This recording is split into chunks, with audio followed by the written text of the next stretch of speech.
Hey guys, what's going on? Today we're going to talk about the 4 secrets of loading runes in a galdr ritual. I'm Kadric Olson, author of Runes for Transformation, founder of Galdercraft. For over 30 years, I've been studying Norse lore in the original languages to uncover the secrets of the ancient rune masters in ways that you can use practically today's world in the ritual setting and in the real world to improve every aspect of your life. Runes have been my primary paradigm for many, many years, so this video falls into exact alignment with the things I've been working on. And to uncover these 4 secrets of loading the runes in a ritual setting, we're going to look to the Havamal. This is probably one of the most important of the Eddic poems that come to us from the Old Norse peoples.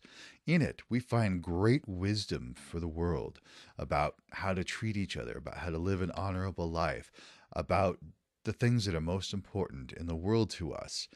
It also tells us of Odin's discovery of the runes and even gives a slight hint to the origin of the runes. Now, you're probably already familiar with this section of the poem called the Rune Thather Ornis. It has the beginning of, I know I hung on that windy tree for 9 nights, wounded by spear, given to Odin myself a sacrifice of self to self, and down to the depths I peered until I spied the runes, and with a roaring cry I reached out and seized them up, and then fell back after. Now, as this section goes on, what happens is Odin is committing an act of shamanic self-sacrifice by hanging on Yggdrasil, the world tree, and he stares into the abyss, the great unknown, and he finds the runes. We're not really going to talk about what runes are in that aspect in this video, but he reaches out, he takes them up, and when he recovers from his ordeal, he learns how to use these runes, what they really are, and disseminates them across the beings throughout the 9 worlds, including the Alfar, the Dvergar, the dwarves. Some he keeps for himself. And finally, he gets to the section of the secrets of how we as human beings and living in Midgard in the physical realms, connected to the causal realm, can make use of this great discovery. And the way that we are taught to use the runes comes from these 4 lines divided into 8 stanzas. Bear with me for it. It starts off with Vestu hva ristaskal, Vestu hva radaskal. Then it goes on to Fawaskal, Freistaskal, Bidya, Blota, Senda, Soa. Simply put, he gives us 8 steps for the creation of runes for magical purposes. The first step is Rista, which means simply to carve. Then there's Radha, which means to counsel, to read, to understand.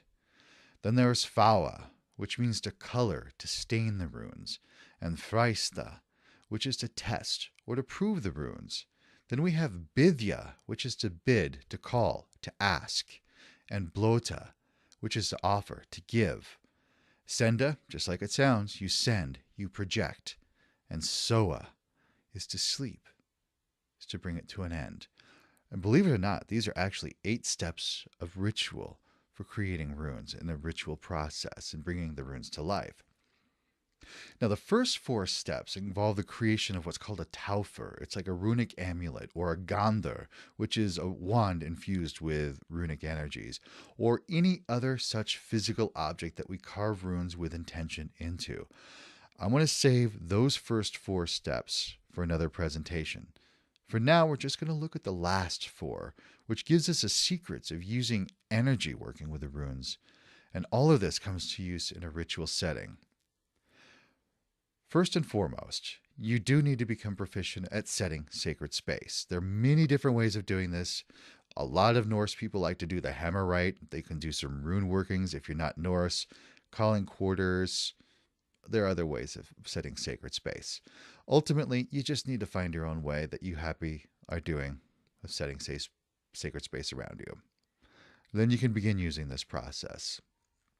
Now, I recommend that you do stain your runes and your runic inscription outside of the ritual setting.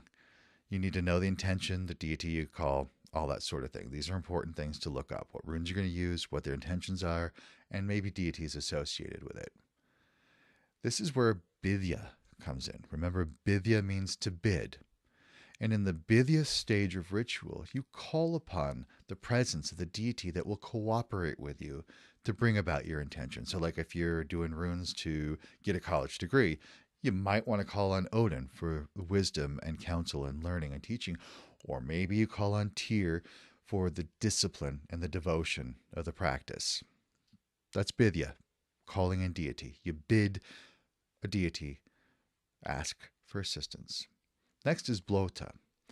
This is the offering you give to that deity. This is Norse ritual. This is where we load a horn with some mead, we put some energy into it, we take a drink, then we yell, "Hail Odin, hail Tyr," and you pour the rest of that mead into a bowl as an offering to the deity you just called upon. The Havamal reminds us after this section that a gift demands a gift. So if you're bidding deity in place to assist you with your working, that gift demands a gift, so that there's an energetic exchange between you and deity. That's Bidya and Blota, the asking and the offering.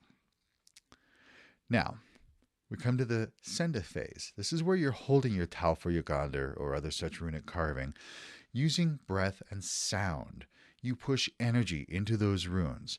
And with each repetition of the names of the runes or other galdr phrases, you let yourself get louder, faster, and more intense.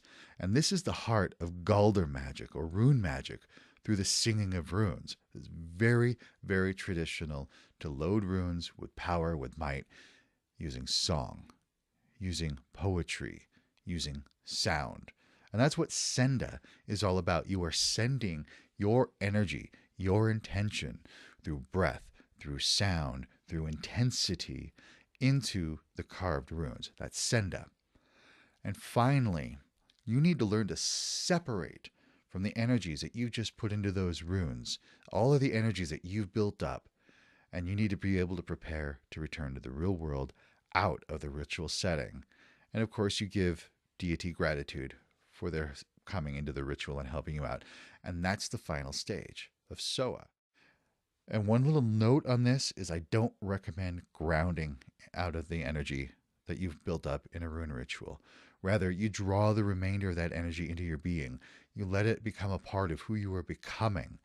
And you let the sacred wards stand. You just let them stay in place. I know this might be different from what you've been taught in other workings. And if you feel comfortable grounding and dropping wards, fine, do it. When it comes to rune working, I say don't do it. Leave it up, absorb that energy, take it in. Now, I hope you found this information useful. And there is a way that you can go deeper into this practice where I teach you very intricately every step of this process. I connect it with the lore, and we examine different aspects of the lore, and I will take you straight into the ritual chamber, and I will demonstrate to you this entire process. I've got a class that I call the Ritual Loading of Runes. It is well founded in the lore of the Eddas. I translated it myself with my deep understanding of the mysticism and my own personal mystic practices, and I offer various techniques that you can use in a modern setting with a modern mindset to very successfully use runes. What you need to do is just check out the description below. You're going to find a link in the description.